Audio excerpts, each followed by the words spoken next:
कभी सुदामा पांडे धूमिल जी ने कहा था कि एक आदमी रोटी बेलता है, एक आदमी रोटी खाता है, एक तीसरा आदमी भी है जो न रोटी बेलता है न रोटी खाता है, वो सिर्फ रोटी से खेलता है। वो तीसरा आदमी कौन है? मेरे देश की संसद मौन है। सभापति महोदय, वो भी क्या दिन थे जब संसद में देश का बजट पेश होता था तो देश की सड़कें ठहर जाया करती थीं। रेल बजट पेश होता था तो लोगों की उम्मीदें रेल के डिब्बों की तरह पटरियों पर दौड़ने लगती थीं। पूरा देश धड़कने रोक करके वित्त मंत्री और रेल मंत्री को सुना करता था। अफसोस, अब बजट पेश हो जाता है, मीडिया चैनल सरकार का महिमा मंडन करते हैं और बेचारी जनता बजट के आंकड़ों के शब्द जाल में उलझी हुई महीनों बाद समझ पाती है कि उसका तो फिर से कट गया। सभापति महोदय, पिछले 2 साल अमृतकालीन बजट पेश किए गए और इस बार एक नई शब्दावली गढ़ी गई है, तुष्टीकरण बनाम संतुष्टीकरण का बजट। सभापति महोदय, सुनने में कितना अलंकारिक लगता है ये शब्द। सोच रहा हूं देश की वित्त मंत्री और प्रधानमंत्री जी से पूछूं कि आखिर किसकी संतुष्टि?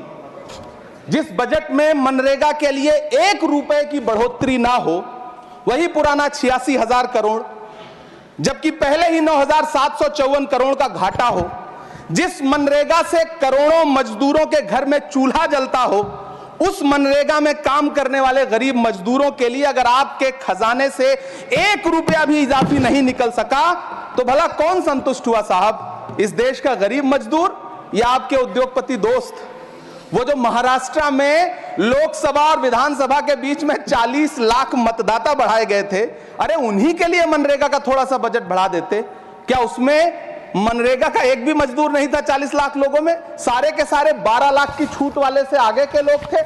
सभापति महोदय, कल जब वित्त मंत्री जी देश की संसद में भाषण दे रही थी तो वहां मुंबई में कोई गरीब इंसान जब अपनी जेब टटोल करके अपनी मोटरसाइकिल में 1 लीटर पेट्रोल भरवा रहा था तो उस पेट्रोल की कीमत थी 103 रुपया प्रति लीटर।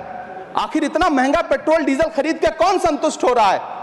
इस देश के गरीब लोग या फिर सरकार के चहेते धन्ना सेठ? सभापति महोदय, वित्त मंत्री जी इस बजट को मध्यम वर्ग को संतुष्ट करने वाला बजट बता रही हैं। अरे मैडम, हम आप यहां पर बैठे रहते हैं और वहां बाहर इसी दिल्ली में 1 लीटर दूध, चाहे वो अमूल का हो या फिर मदर डेयरी का हो, उसकी कीमत 73 रुपए लीटर है। इतना महंगा बेच करके कौन संतुष्ट हो रहा है? गरीब जनता या आपके धन्ना सेठ दोस्त? सभापति महोदय, इस सरकार का बाजार और महंगाई पर कोई नियंत्रण नहीं रह गया है। चाहे देश में लहसुन 400 रुपए किलो बिक जाए, टमाटर 100 रुपए किलो बिक जाए, प्याज का दाम सुनकर आंखों में आंसू आ जाए, लेकिन वित्त मंत्री महोदया बजट में महंगाई का मां भी नहीं बोलती हैं। बच्चों की किताब और पेंसिल तक पर टैक्स लगाने वाले सरकार से मैं पूछना चाहता हूं कि आप मध्यम वर्ग का हितैषी बताते हैं, खुद को तो शर्म नहीं आती है? खुद को धार्मिक कहने वाली सरकार भगवान श्री कृष्ण के प्रिय खाद्य पदार्थों दही और मक्खन तक पर जीएसटी लगाती है और बात करती है मध्यम वर्ग की हिमायती होने की। जिंदा रहते हुए जनता से हर चीज पर टैक्स वसूलने वाली यह सरकार कम से कम मरने पर तो लोगों को बख्श देती, लेकिन नहीं, वहां भी लूटना है। अंतिम संस्कार के सामान, अगरबत्ती, धूप बत्ती, केवड़ा जल, चंदन पाउडर, जौ, बताशा, काला तिल, पंचरत्न, कपूर और कफन तक पर टैक्स लेने वाली यह सरकार किस मुंह से खुद को मध्यम वर्ग का हितैषी बताती है? कौन सी संतुष्टि? किसकी संतुष्टि?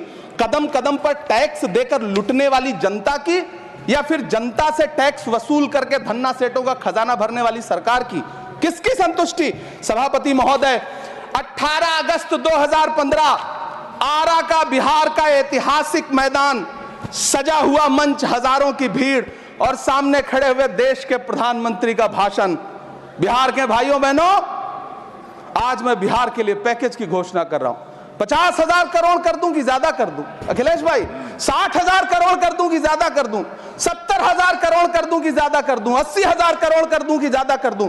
चलो, मैं बिहार को 1.25 लाख करोड़ का पैकेज दे रहा हूं। 10 साल हो गए सभापति महोदय, वही ढाक के 3 पात। बिहार आज भी विकास की बाट जो हो रहा है, भाषण आज भी प्रधानमंत्री जी के YouTube चैनल पर सुना जा सकता है। जो झूठ बोल के करता है मुतमईन सबको, वो झूठ बोल के खुद मुतमईन नहीं होता। सभापति महोदय, ये तो राहुल जी का असर है। कौन सा शब्द सर, कौन सा शब्द? झूठ। ठीक है सर, मिथ्या बोल करके, जो मिथ्या बोल के करता है मुतमईन सबको, वो मिथ्या बोल के खुद मुतमईन नहीं होता।